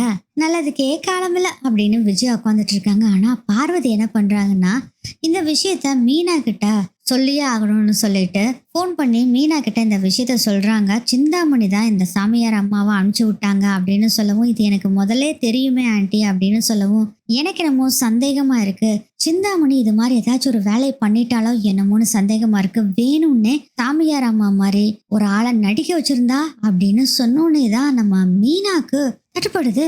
ஆண்டி நீங்க சொல்றது 100% கரெக்ட் ஆண்டி, இந்த ஆங்கிள் நான் யோசனை பண்ணவே இல்லை, கரெக்ட், இந்த விஷயத்துல சிந்தாமணி இன்வால்வ் ஆகிறதுக்கு நிறைய சான்ஸ் இருக்கு அப்படின்னு சொல்லவும், சரி சரி இதை முதல்ல முத்துக்கிட்ட சொல்லி என்னன்னு பார்க்க சொல்லு அப்படின்னு சொல்லிட்டு அவங்களும் போனை கட் பண்ணிட்டு அங்கிருந்து கிளம்பிடுறாங்க பார்வதி. அதுக்கப்புறம் முத்துக்கு உடனே கால் பண்றாங்க மீனா, நடந்த விஷயத்த எல்லாம் சொல்றாங்க. பார்வதி ஆண்டியே இப்படி யோசனை பண்ணும் போது நம்ம ஏன் மீனா யோசனை பண்ணாம விட்டுட்டோம்? ஏங்க நானும் இந்த ஆங்கிள் யோசனை பண்ணவே இல்லைங்க, பார்வதி ஆண்டி சொன்ன பின்னாடி தான் நான் யோசனை பண்றேன் அப்படின்னு சொல்லும் போதே, கரெக்ட் தான் மீனா, அந்த முதல்ல இந்த சாமியார் அம்மாவை நம்ம பிடிக்கணும், அதுக்கப்புறம் தான் எல்லா வேலையும் கண்டுபிடிக்கணும், அது உண்மையான சாமியார் அம்மாவா இல்ல வேறையான்னு கண்டுபிடிக்கணும், சிந்தாமணியோட ஆளான்னு கண்டுபிடிக்கணும் அப்படின்னு முடிவு பண்றாரு. இப்ப என்ன பண்றாருன்னா, முத்து எல்லா வேலையும் தூக்கி போடுறாரு, ஃபர்ஸ்ட் அந்த சாமியார் அம்மாவா கண்டுபிடிக்கணும் அப்படின்னு முடிவு பண்ணிடுறாங்க. நேரா மனோஜோட ஷோரூமுக்கு போறாங்க. அங்க சந்தோஷ் இருக்காருல, அவர்கிட்ட தான் பேசுறாங்க. மனோஜ் இன்னும் ஆபீஸுக்கு வரவே இல்லை. ஷோரூம்ல சந்தோஷ் கிட்ட பேசணுன்னே, ஆமா அந்த சாமியார் அம்மா வந்தது உண்மைதான், மனோஜை பத்தி அக்கு வேற ஆணி வேற சொல்லுச்சு, பாஸ்ட் எல்லாம் சொல்லுச்சு, ஃபியூச்சர்ல ரோகிணி கூட தான் சேர்ந்து வாழ போறாங்கன்னு சொல்லுச்சு அப்படின்னு சொல்லும்போது, அந்த சிசிடிவி ஃபுட்டேஜ் அந்த அம்மா வந்தது இருக்கா அப்படின்னு கேக்குறாரு முத்து. கண்டிப்பா இருக்கு முத்து, வா காமிக்கிறேன் அப்படின்னு சொல்லிட்டு அந்த சிசிடிவி ஃபுட்டேஜ முத்து கிட்ட காமிக்கிறாங்க. சந்தோஷம் அதை அப்படியே போட்டோ எடுத்துக்கிறாரு. இது போதும், இதை வச்சு நான் எப்படியாச்சும் இந்த அம்மாவை கண்டுபிடிச்சிருவேன் அப்படின்னு சொல்லவும், சந்தோஷ் சொல்றாரு, எனக்கு தெரிஞ்ச ஆளுகிட்டையும் நானும் சொல்லிடுறேன் அப்படின்னு சொல்றாரு. அதுக்கப்புறம் தேங்க்ஸ் சந்தோஷ் அப்படின்னு சொல்லிட்டு அங்கிருந்து கிளம்பி வர்றாரு. முத்து ஆக்சுவலா என்ன பண்றாருன்னா, ஒவ்வொரு காரும் நிறுத்தி வச்சிருப்பாங்க பாருங்க அந்த கால் டாக்ஸி எல்லாம், அந்த இடத்துக்கு எல்லாத்துக்கும் போய் எல்லாத்துக்கிட்டே இந்த போட்டோவை ஷேர் பண்றாங்க. யாருன்னா இந்த சாமியார் அம்மாவும் ரோகிணி நடிக்க வச்சாங்கல்ல, அந்த அம்மாவோட போட்டோவை எல்லா திட்டுக்கிட்டையும் காமிச்சு, இந்த அம்மாவை எப்ப பார்த்தாலும் எங்க பார்த்தாலும் சரி உடனே எனக்கு சொல்லுங்க, அந்த அம்மா ஒரு போட்டோவும் எடுத்து அனுப்பிச்சு விட்டுருங்க, நான் கன்ஃபார்ம் பண்ணிட்டு அடுத்த 10 நிமிஷத்துல நான் அங்க இருப்பேன் அப்படின்னு சொல்லிடுறாரு முத்து. இப்படியே பாத்தீங்கன்னா எல்லாத்துக்கிட்டையுமே சொல்லிட்டு முத்துவும் அங்கிருந்து கிளம்பிடுறாங்க. கரெக்டா மீனா முத்துக்கு கால் பண்றாங்க. மீனா உனக்கே கால் பண்ணணும்னு நினைச்சிட்டு இருந்தேன், நீயே கால் பண்ணிட்ட, உன்னோட போனுக்கு ஒரு போட்டோ அனுப்பியிருக்கேன் பாரு, அந்த அம்மா போட்டோவை வச்சு நீ உனக்கு தெரிஞ்ச பக்கம்லாம் சொல்லு அப்படின்னு சொல்லவும், நான் ஏற்கனவே பார்த்துட்டேங்க, எனக்கு தெரிஞ்ச பூக்கடை, நான் பூ கொண்டு போய் கொடுப்பேன்ல அங்க, அதே மாதிரி எனக்கு தெரிஞ்ச எல்லா பக்கமும் இதை காமிச்சுதாங்க கேட்டுக்கிட்டு இருக்கேன், யாருமே பார்த்தது இல்லைன்னே சொல்றாங்கங்க, புதுசா இருக்குதே அப்படின்னு சொல்றாங்க. ஆமா மீனா, என்னென்ன நம்ம முதல்ல கண்டுபிடிக்கணும், நானும் எல்லாத்துக்கிட்டையும் அதான் சொல்லி வச்சிருக்கேன் மீனா அப்படின்னு சொல்லிட்டு இருக்காங்க. இதே சமயத்துல கரெக்டா ரோகிணிக்கு ஒரு ஃபோன் கால் வருது, அன்னோன் நம்பர்ல இருந்து தான் வருது. அதை ரோகிணி அட்டன் பண்ணி பேசுறாங்க. பார்த்தா அந்த சாமியார நடிக்க வந்தாங்கல்ல, அந்த குறி சொல்ற அம்மா மாதிரி பூஜை பண்றதுக்காக வந்த அம்மா தான் கால் பண்றாங்க. நீ எதுக்கு இப்ப எனக்கு கால் பண்ற அப்படின்னு ரோகிணி கேக்குறாங்க. அதுக்கு அந்த அம்மா சொல்றாங்க, எனக்கு அவசரமா பணம் தேவைப்படுது, நீங்க தான் எனக்கு அரேஞ்ச் பண்ணி கொடுக்கணும் அப்படின்னு சொல்ல, வாய்ப்பே இல்லை, நான்லாம் இப்ப கொடுக்க முடியாது, அதான் செட்டில் பண்ணியாச்சுல, இதுக்கு மேல எல்லாம் தர முடியாது அப்படின்னு சொல்லவும், இங்க பாருங்க, நீங்க நான் கேக்குற பணத்தை கொடுக்கலன்னா நான் இந்த சொன்னதெல்லாம் பொய்ன்னு உங்க வீட்டுல போய் சொல்லிட்டு வந்துருவேன் அப்படின்னு சொல்லவும், ஐயோ வேணாம் வேணாம் விடு, எவ்வளவு பணம் வேணும், எனக்கு 1,00,000 ரூபா கொடுங்க அப்படின்னு சொல்றாங்க. 1,00,000 ரூபாவா? எதுக்கு? இங்க பாருங்க, உண்மை சொல்லட்டுமா வேண்டாமா? எனக்கு 1,00,000 ரூபா தந்தீங்கன்னா நான் சொல்ல மாட்டேன் அப்படின்னு சொல்லவும், சரி நான் கொடுக்குறேன் அப்படின்னு சொல்லிடுறாங்க. எங்க வரணும் அப்படின்னு கேட்கவும், ஒரு இடத்து பேரை சொல்லி அங்க வாங்க அப்படின்னு சொல்லிடுறாங்க. இவங்களும் சரி கொண்டு வரேன் வெயி போனை அப்படின்னு போனை கட் பண்ணிட்டு சிந்தாமணி கிட்ட அர்ஜென்டா 1,00,000 ரூபா வேணும், கடனா கொடுங்க அப்படின்னு கேக்குறாங்க. எதுக்கு அப்படின்னு கேட்கும் போதுதான் நடந்த விஷயத்த சொல்றாங்க. பூஜை பண்றதுக்காக நான் ஆள் ஒண்ணு நான் செட் பண்ணல, அவ உண்மை சொல்லிடுவேன் மிரட்டுறா, வேற வழி இல்ல, 1,00,000 ரூபா பணத்தை கொடுத்துதான் ஆகணும் அப்படின்னு சொல்றாங்க. சரி கொடுத்துரு அப்படின்னு சிந்தாமணியும் அந்த பணத்தை டிரான்ஸ்ஃபர் பண்ணிடுறாங்க. ரோகிணி அந்த பணத்தை போய் ஏடிஎம்ல எடுத்துட்டு நேரா அந்த பூஜை பண்ண லேடியை பார்க்கறதுக்காக அவங்க சொன்ன இடத்துக்கு ரோகிணி போகணும். ஸோ அங்கே போகிறப்ப இடையிலேயே பேங்க்ல போய் ஏடிஎம்ல பணத்தை எடுத்துக்கலான்னு பணத்தை போய் எடுத்துக்கிட்டு அதுக்கப்புறம் அந்த அம்மா சொன்ன இடத்துல போய் வெயிட் பண்ணிட்டு இருக்காங்க. கொஞ்ச நேரத்துக்கு அப்புறம் அந்த அம்மா வருது. திரும்ப திரும்ப காசு கேட்குற வேலையெல்லாம் வச்சுக்காத, இவ்வளோதான், இதுக்கு மேலெல்லாம் தர முடியாது, மீறா நீ உண்மை சொல்றான் சொல்லிக்கோ அப்படின்னு சொல்லிட்டு இருக்கும் போதே முத்துவோட ஃப்ரெண்டோட ஃப்ரெண்டுக்கும் இந்த போட்டோ போயிருக்கு. அவரும் சவாரி கரெக்டா இவங்க 2 பேரும் நின்று பேசிட்டு இருக்க இடத்துல தான் டிரா பண்ண வந்திருக்காரு. இவரும் டிரா பண்ணிட்டு நின்று பாக்குறாங்க.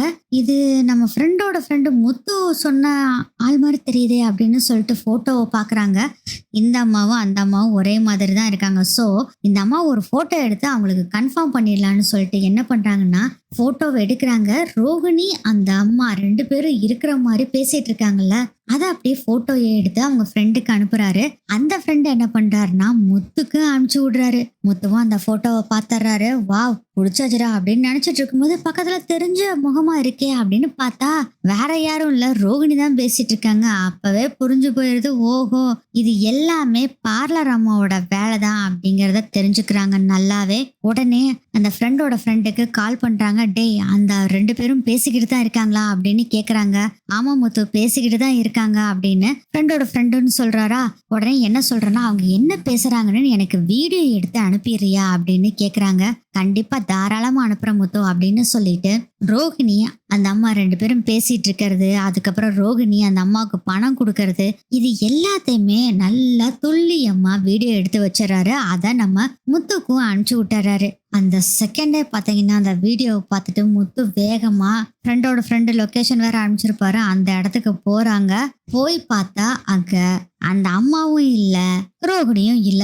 செம்ம டென்ஷன் ஆயிடுறாங்க முத்து. உடனே ஃப்ரெண்டோட ஃப்ரெண்டுக்கு கால் பண்றாங்க. என்னடா ஆச்சு, அங்க ஒருத்தருமே இல்லையே நீ சொன்ன இடத்துல அப்படின்னு சொல்லவும், முத்து அவங்க 2 பேரும் பேசிட்டு தான் இருந்தாங்க, கடைசியில 2 பேரும் போயிட்டாங்க.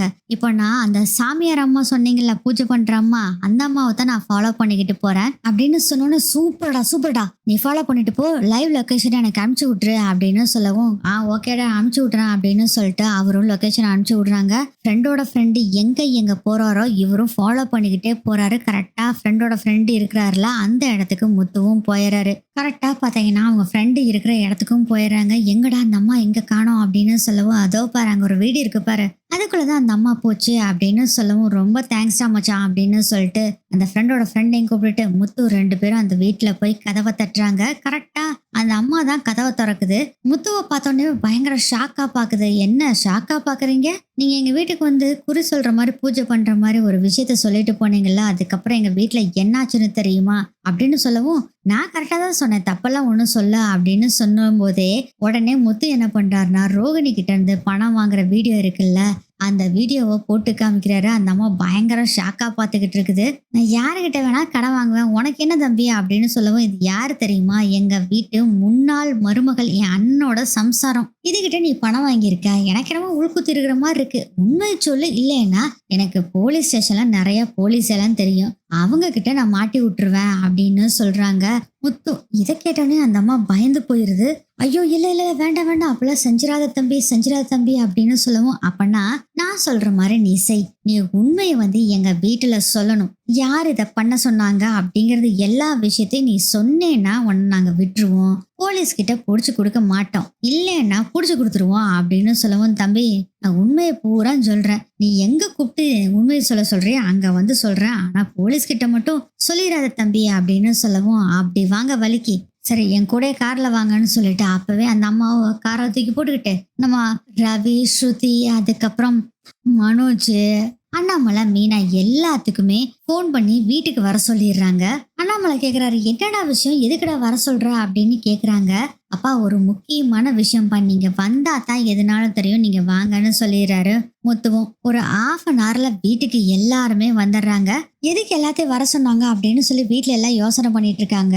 இதெல்லாம் பார்த்துட்டு இருந்த விஜயா சொல்றாங்க, ஆமா நீங்க எல்லாரும் வந்தது சரி, எதுக்கு இந்த பூ கட்டுறவளையும் கூட்டிட்டு வந்தீங்க அப்படின்னு கேக்குறாங்க அண்ணாமலை கிட்ட. இங்க பாரு, முத்து தான் வர சொன்னான், அதனாலதான் நான் வந்திருக்கேன், சும்மா தேவையில்லாம பேசிட்டு இருக்காத விஜயா, என்னன்னு பார்க்கலாம் இரு, முத்து வரட்டும் அப்படின்னு சொல்றாங்க. எல்லாருமே வெயிட் பண்ணிட்டு இருக்கும் போதே பாத்தீங்கன்னா முத்து மட்டும் மேல வர்றாரு. எதுக்குடா எல்லாத்தையும் வர சொல்லியிருக்க, இப்போ அதுவும் உன் சம்சாரத்தை அந்த பூ கட்டுறவளையும் வர சொல்லியிருக்க அப்படின்னு சொல்றாங்க. விஜயா, அம்மா கொஞ்சம் பொறுமையா இருமா அப்படின்னு சொல்லும் போது, முத்து என்னடா ஆச்சு, எதுக்கு வர சொன்ன அப்படின்னு அண்ணாமலை கேக்குறாங்க. இல்லப்பா, ஏற்கனவே இந்த மீனா வீட்டை விட்டு போகணும்னு ஒரு சாமியார் அம்மா சொல்லிச்சு பாரு பூஜை பண்ண வந்தப்போ. ஆமா, அதுக்கு இப்ப என்ன, அந்த அம்மா இன்னொரு குறி ஏதோ சொல்லணுமாமா, அதை சொல்லிடலாமா அப்படின்னு கேட்கவும் திருன்னு முழிக்கிறாங்க. மனோஜ் சொல்றாரு, டே என்னடா ஏதாச்சும் வில்லங்க தெளித்துட்டு வந்தியா அப்படின்னு கேக்குறாங்க. டேய் கொஞ்சம் அமைதியா இரு. அப்பா என்னப்பா சொல்ற, சரிடா கூட்டிட்டு வாடா அப்படின்னு அண்ணாமலையும் சொல்றாங்க. அதுக்கப்புறம் அந்த ஃப்ரெண்டுக்கு கால் பண்ணி அந்த அம்மாவை கூட்டிட்டு வா அப்படின்னு சொல்றாரு. அந்த ஃப்ரெண்டும் அந்த அம்மாவை கூட்டிட்டு வராங்க மாடிக்கு. அதுக்கப்புறம் அந்த அம்மாவும் வருது. அது தெருன்னு முழிச்சிட்டு நின்றுட்டு இருக்குது. வாங்க வாங்க உட்காருங்க அப்படின்னு ரொம்ப மரியாதையா பவ்யமா சொல்லிக்கிட்டு இருக்காங்க. விஜயாவும் அந்த அம்மாவும் போய் உட்காருது. ஏன்னா முத்துவை பார்க்குவோம் அந்த அம்மா, போய் உட்காருங்க போங்க அப்படின்னு சொல்லுவாரு முத்துவும். அதனால போய் உட்காந்துக்கிறாங்க. இப்ப எதுக்கு முத்து இவங்களை கூட்டிட்டு வந்த அப்படின்னு கேக்குறாரு அண்ணாமலை. அவங்க வாயாலே சொல்லுவாங்கப்பா, இருக்க பொறுமையா. அம்மா நீங்களே சொல்லுங்கம்மா, நீங்க சொல்றீங்களா இல்ல அப்படின்னு. இல்ல தம்பி நான் சொல்றேன் தம்பி அப்படின்னு சொல்லிட்டு இந்த அம்மா எழுந்திருச்சு நின்னு, எல்லாரும் என்ன மன்னிச்சிருங்க அப்படின்னு சொன்னோன்னே ஒருத்தருக்குமே ஒன்றும் புரியல. எதுக்கு நீங்க மன்னிப்பு கேக்குறீங்க அப்படின்னு கேக்குறாங்க எல்லாருமே. முது சொல்றாரு, எல்லாரும் மன்னிப்பு அந்த அம்மா கேட்டோடனே எல்லாரும் மன்னிச்சிடாதீங்க, அந்த அம்மா என்ன சொல்ல வருதுன்னு கேட்டுட்டு மன்னிச்சுக்குங்க அப்படின்னு சொல்றாங்க. மன்னிக்கிறதும் மன்னிக்காதும் உங்க இஷ்டம்தான் அப்படின்னு வேற சொல்லிடுறாரா. சரி என்னன்னு முதல்ல சொல்லுமா அப்படின்னு அண்ணாமலை சொல்றாரு. அப்பதான் சொல்லுது, நான் ஃபர்ஸ்ட் அந்த தம்பி நிக்கிறாரே கண்ணாடி போட்ட தம்பி, ஆமா என் பெரிய பையன் மனோஜ் அப்படின்னு சொல்றாங்க அண்ணாமலை. அந்த தம்பியோட கடைக்கு சொன்னது ஒரு ஆளு அப்படின்னு சொல்றாங்க. என்ன சொல்றீங்க அப்படின்னு கேட்கும்போது, ஆமா ரோகிணின்னு ஒரு பொண்ணுதான் என்னை இப்படிலாம் அந்த பையன்கிட்ட போய் பேச சொல்லுச்சு அப்படின்னு சொன்னோன்னே பயங்கர டென்ஷன் ஆயிடுறாங்க. விஜயாவும், என்ன அவ சொல்லி நீங்க வந்து பேசுனீங்களா அப்படின்னு சொல்லும் போதே, அம்மா ஒரு 5 நிமிஷம் பொறுங்க, அவங்க முழுசா பேசி முடிக்கட்டும், அதுக்கப்புறம் நீங்க என்ன வேணாலும் முடிவெடுங்க அப்படின்னு முத்துவும் சொல்றாங்களா. அப்புறம் அதனால அமைதியா உட்காந்துட்டு இருக்கிறாங்க. அதுக்கப்புறம் நடந்த விஷயத்தெல்லாம் சொல்றாங்க. மனோஜ் கிட்ட இப்படி சொன்னது, அதுக்கப்புறம் இவங்க வீட்டுல வந்து இப்படி சொல்லணும்னு சொன்னது, இதுக்கு எல்லாத்துக்கும் உள்ள ரோகிணி அப்படிங்கிறதையும், சப்பு உள்ள இருக்கிறது சிந்தாமணியும் அப்படிங்கிற மாதிரியும் இவங்க விஷயத்த பூரா சொல்றாங்க. இதை கேட்டோன்னே பயங்கர கடுப்பாயிடுறாங்க விஜயா. அப்போ இது எல்லாமே பொய்யா அப்படின்னு சொல்லவும், ஆமா இதெல்லாம் பொய் தான் அப்படின்னு சொல்லவும், இதுக்கெல்லாம் ஆதாரம் அப்படிங்கிற மாதிரி மனோஜ் கேக்குறாரு. அதுக்கு முத்து சொல்றாரு, டே அண்ணா இருக்குடா ஆதாரம் அப்படின்னு சொல்லி போன்ல எடுத்து அந்த வீடியோவை எடுத்து எல்லாத்துக்கிட்டையும் போட்டு காமிக்கிறாங்க. இதை பார்த்த உடனே எல்லாரும் பயங்கர ஷாக்கா இருக்காங்க. இப்ப வேற 1,00,000 ரூபாய் ரோகிணி கொடுத்துருக்காங்க அப்படிங்கிற விஷயம் தெரிஞ்சோடனே தக்கான குதிக்கிறாங்க விஜயாவும். அப்பதான் அண்ணாமலை சொல்றாரு, நான் தான் ஏற்கனவே சொன்னனே விஜயா, எதுவுமே தீர விசாரிச்சு பண்ணுன்னு ஏதாச்சும் ஒண்ணுனாச்சு நீ கேக்குறியா, இப்ப பாரு வேஸ்டா எவ்வளவு செலவு அப்படின்னு சொல்லவும், ஆமாங்க நீங்க சொன்னது உண்மைதான், இவ்வளவு சும்மா விடக்கூடாது, போலீஸ்ட புடிச்சு கொடுக்கணும் அப்படின்னு சொல்லும் போது முத்து சொல்றாரு, இங்க பாருங்க அதை நாங்க பாத்துக்கிறோம் அப்படின்னு சொல்லவும், தம்பி என்ன தம்பி போலீஸ் எல்லாம் புடிச்சு கொடுக்க மாட்டேன்னு சொன்ன அப்படிங்கவும், ஆமாமா நீ உண்மையை சொன்னனாலதான் நான் உன்னை விட்டுருக்கேன், இனிமேல் இது மாதிரி தப்பு பண்ணுவியா, ஐயோ தம்பி நான் பண்ணவே மாட்டேன், என்னை விட்டா போதும் அப்படின்னு சொல்லிட்டு அந்த அம்மா அங்கிருந்து எஸ்கேப் போயிடுறாங்க. இதெல்லாம் கேட்டுட்டு இருந்த விஜயா செம்ம கடுப்புல இருக்காங்க. அப்பா இப்ப என்ன சொல்றாங்க, அம்மாவை சொல்லுங்க அப்படின்னு சொல்லும் போது, ஏன் விஜயா இப்போ மீனா இந்த வீட்டுல இருக்கலாம்ல, முத்து இந்த வீட்டுக்கு வந்துடலாம்ல, நானும் இந்த வீட்டுக்கு வந்துடலாமா அப்படின்னு கேட்கவும், அந்த பூ கட்டுறவ வரலாம் அப்படிங்கிற மாதிரி தலையாட்டுறாங்க. விஜயாவும் இதை கேட்டுட்டு ரொம்ப சந்தோஷமாயிருது. அண்ணாமலை, முத்து, மீனா எல்லாத்துக்குமே செம்ம ஹாப்பி. ரஃபிக்கும் செம்ம ஹாப்பி. அப்போ ஸ்ருதி சொல்றாங்க, ஆன்ட்டி இதனாலதான் நான் சொல்றது, எதுனாலும் தீர விசாரிச்சு செய்யுங்கன்னு. நீங்க எடுத்தோ கவுத்தோன்னு எதுனாலும் பண்ணிடுறீங்க. ஆனா இந்த ரோகிணி இவ்வளவு மோசமா நடந்துக்குவாங்கன்னு நான் நினைச்சும் கூட பார்க்கல. அன்னைக்கு அப்படிதான் மனோஜ் அவங்களுக்கு சைன் வாங்குறதுக்கு என்னென்ன போராட்டம் பண்ணாங்க. ஏன் இந்த ரோகிணி மட்டும் இப்படி இருக்காங்க அப்படின்னு சொல்லி ஸ்ருதி சொல்லிட்டு இருக்காங்க. அப்போ மீனா சொல்றாங்க, அதெல்லாம் போகட்டு விடுங்க, எப்படியோ நான் இங்க வர்றேன், எனக்கு அதுதான் சந்தோஷம். நம்ம எல்லாருமே பழையபடி ஒரே குடும்பமா இருக்கணும். ஸ்ருதி ப்ளீஸ் நீங்களும் வந்துருங்க அப்படின்னு சொல்லவும், அது மட்டும் இப்ப முடியாது மீனா அப்படின்னு சொல்லிட்டு, சரி நான் வர்றேன் அப்படின்ட்டு அவங்களும் அங்கிருந்து கிளம்பி போயிடுறாங்க. ஒரு வழியா முத்து, மீனா ரெண்டு பேரும் பழையபடி வீட்டுக்கே வந்துடுறாங்க. அண்ணாமலையும் வீட்டுக்கு வந்துடுறாங்க. அண்ணாமலை வந்ததை நினைச்சு ரொம்ப சந்தோஷம் விஜயாக்கு. இதுல இன்னொரு சந்தோஷம் என்னன்னா, எப்படியோ இனி ஆள் போட வேண்டிய அவசியம் இல்ல, நம்ம கூப்பிட்ட குரலுக்கு என்ன வேணாலும் செய்யறதுக்கு அடிமையா ஒருத்தி கிடைச்சிட்டா அப்படின்னு ரொம்ப சந்தோஷப்பட்டுட்டு இருக்காங்க. ஏன்னா மீனா எல்லா வேலையும் செஞ்சுக்குவாங்க. சமையல் முதல் கொண்டு, வீட்டை சுத்தம் பண்றது முதல் கொண்டு எல்லாமே பண்ணிடுறதுனால இவங்களும் ஹாயா கால் மேல கால் போட்டு உக்காந்துக்கிட்டு டிவியை பார்த்துக்கிட்டு, ஏன் மீனா காஃபி கொண்டு வா, என் மீனா சாப்பாடு கொண்டு வா, ஸ்நாக்ஸ் கொண்டு வான்னு சொல்லி அதிகாரம் பண்ணிக்கிட்டு இருக்கலாம்ல. அதை நினைச்சு சந்தோஷப்பட்டுட்டு இருக்காங்க. மனோஜ் சொல்றாரு, இந்த ரோகிணிய சும்மா விடக்கூடாது, அவளை என்ன பண்ண போறான் அப்படின்னு சொல்லவும், இதெல்லாம் கேட்ட முத்து சொல்றாரு, ஆமா கண்டிப்பா அந்த பார்லர் அம்மா விடவே கூடாது, ஏதாச்சும் ஒண்ணு பண்ணணும் அப்படின்னு சொல்றாங்க. அப்ப விஜயா சொல்றாங்க, இதுல கூட்டுக்களவாணி சிந்தாமணியும் சேர்ந்திருக்கா, இவங்களெல்லாம் நான் சும்மாவே விட மாட்டேன் அப்படின்னு செம்ம கோவமா இருக்காங்க விஜயா. உடனே என்ன பண்றாங்கன்னா, குடும்பத்தோட நேரா ரோகிணி வீட்டுக்கு போறாங்க. எல்லாரும் சேர்ந்து லெஃப்ட் அண்ட் ரைட் வாங்குறாங்க. ரோகிணியும் இதெல்லாம் நான் செய்யவே இல்லை அப்படிங்கிற மாதிரி அவங்களும் பொய்ய சொல்றாங்க. போதுண்டி நடிக்காத அப்படின்னு சொன்ன விஜயா என்ன பண்றாங்கன்னா, ரோகிணிய பலார்னு அவங்க வீட்டிலே கணத்துல அரையிறாங்க. இதெல்லாம் பார்த்துக்கிட்டு இருந்த ரோகிணியோட அம்மாவும் சம்மதியமா பேசாம விட்டுருங்க, பாவமும் தெரியாம பண்ணிட்டா அப்படின்னு சொல்லவும், யாருக்கு யாரு சம்மந்தி, இவளுக்கும் எனக்கும் என் குடும்பத்துக்கும் எந்த ஒரு சம்மந்தமும் இல்லை, ஒட்டும் இல்லை, உறவும் இல்லை. இனிமேல் என் குடும்பத்தை பிரிக்கிறதுக்கு ஏதாச்சும் பிளான பண்ணுனேன்னு வச்சுக்கோ, அவ்வளவுதாண்டி நீ அப்படின்னு சொல்லிட்டு விஜயா சொல்றாங்க, மனோஜ் வாடா போலாம் அப்படின்னு சொல்லவும், அம்மா அந்த வீடியோ இருக்குதுல்ல, அதை நான் கோர்ட்ல காமிச்சு இதை வச்சு நான் டிவோர்ஸ் வாங்க போறேன் அப்படின்னு சொல்லவும், பார்க்கலாம் மனோஜ், டிவோர்ஸ் கிடைக்கவே கிடைக்காது உனக்கு. நீ வாழ்நாள் முழுவதும், அதுவும் இந்த ஜென்மத்துல வாழ்நாள் முழுவதும் என் கூட தான் நீ வாழணும் அப்படின்னு சொன்னோன்னே, என்னடி இவ்வளவு தனக்குறேன் உனக்கு, பார்க்கலாண்டி, அதையும் பார்க்கலாம், என் பையன் கூட நீ வாழ்ந்துருவியான்னு பார்க்கலாம் அப்படின்னு சொல்லி சபதம் போட்டுட்டு அங்கிருந்து விஜயாவும் வர்றாங்க. சிந்தாமணி கைக்கு சிக்கல, சிந்தாமணி மட்டும் கையில சிக்கி இருந்தாங்கன்னு வச்சுக்கோங்க, அவங்களையும் லெஃப்ட் அண்ட் ரைட் வாங்கியிருப்பாங்க. சிந்தாமணிக்கு இந்த விஷயம் தெரிஞ்சுது. அவங்க ஒரு பக்கம் போய் ஒளிஞ்சுக்கிட்டாங்க. அதனால சிந்தாமணியை கண்டுபிடிக்க முடியல. உங்க சுயநலத்துக்காக ஒரு குடும்பத்தவே கெடுக்கணும்னு நினைக்கிற பாரு, அது பெரிய தப்பு. இது மேல இந்த தப்பை பண்ணாத, பண்ணுனேன்னு வச்சுக்கோ, நான் என்ன பண்ணுவேன்னு எனக்கும் தெரியும் உனக்கும் தெரியும் அப்படின்னு சொல்லிட்டு கோவமா அங்கிருந்து போறாங்க.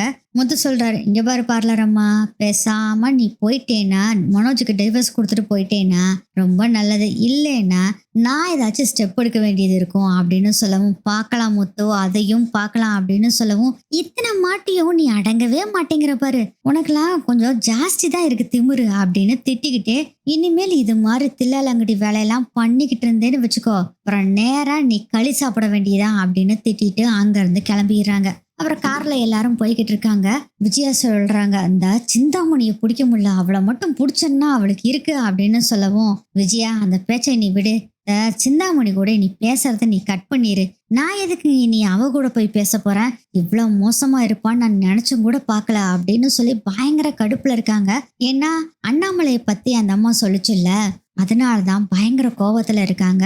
ஏன் இப்படி பொய் சொன்னாங்க அப்படின்னு செம்ம கோவத்துல இருக்காங்க விஜயா. சிந்தாமணி கூடயும் பேசக்கூடாது அப்படின்னு முடிவு பண்ணிடுறாங்க விஜயா. அதே மாதிரி எப்படியாவது ரோகிணி கிட்ட இருந்து மனோஜுக்கு டிவோர்ஸ் வாங்கி கொடுக்கணும் அப்படின்னு ரொம்ப உறுதியோட இருக்காங்க. ஆக மொத்தத்துல இப்போ முத்து, மீனா, ரவி, அண்ணாமலை எல்லாருமே அவங்க வீட்டுக்கு, அதாவது நம்ம விஜயா இருக்க வீட்டுக்கு வந்துடுறாங்க. எப்பயும் போல பாத்தீங்கன்னா நம்ம விஜயா கால் மேல காலை போட்டுக்கிட்டு காஃபி கொண்டு வா, அதை கொண்டு வா, இதை கொண்டு வான்னு அதிகாரம் பண்ணிட்டு இருக்காங்க நம்ம மீனா கிட்ட. மீனாவும் பாத்தீங்கன்னா அவங்க சொல்றதையெல்லாம் சந்தோஷமா செஞ்சுக்கிட்டு தான் இருக்காங்க. இப்படிதான் இந்த எபிசோடு நகரும்னு நினைக்கிறேன்.